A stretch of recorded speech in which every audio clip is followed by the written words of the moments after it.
के वरिष्ठ नेता और पूर्व विधायक सच शर्मा ने चीन पर राहुल गांधी की ओर से दिए गए बयान पर निशाना साधा है। सच शर्मा ने कहा कि राहुल गांधी का बयान आईएसआई और चीन के एजेंट जैसा है। राहुल गांधी ने जो चीन पे बयान दिया है उससे भी काफी गुस्सा है।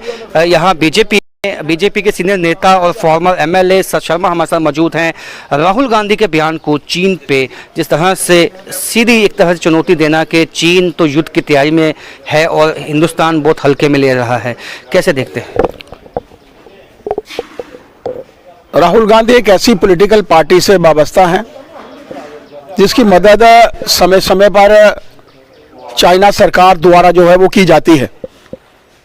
ऐसे समय में भारत में रहकर, भारत का खाकर, भारत के संवैधानिक पदों पर रहकर चाइना के फेवर में बोलने वाले ऐसे नेता कांग्रेस से ही सम्मिलित हो सकते हैं। और ऐसे समय में उन्होंने ये बयान दिया है जिस समय पर बिलावल भुट्टो ने हमारे देश के यशस्वी प्रधानमंत्री जी के असम्मान में जो है वो बयान दिया है। अपने आप में दर्शाता है कि किस तरीके से इन दो नेताओं का कंपैरिजन आपस में किया जा सकता है।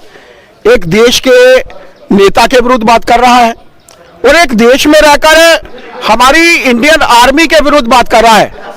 उनको बता देना आवश्यक है कि ये 1962 का भारत नहीं है, ये देश के प्रधानमंत्री नरेंद्र भाई मोदी जी का भारत है, 135 करोड़ जनता का भारत है।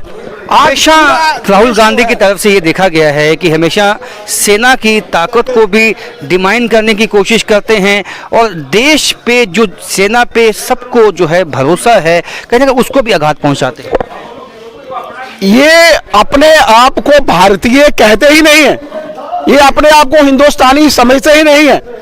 या तो ये आईएसआई के एजेंट के रूप में काम करते हैं या ये चाइनीज एजेंट के रूप में काम करते हैं। किसी भी जगह पर हमारी इंडियन आर्मी जिनके चलते हम लोग सुरक्षित हैं, सीमा पर प्रहरी बनकर हमारी रक्षा करते हैं, पूरा भारतवर्ष उनके साथ है, उन्हीं के कारण हम लोग जो है वो सुरक्षित हैं। तो जिस तरह से राहुल गांधी का बयान आया है और इनका साफ कहना है कि राहुल गांधी का बयान ऐसे प्रतीत होता है जैसे वो आईएसआई या चाइना के एजेंट हैं और उसी की तर्ज पे बयान दिए जाते हैं।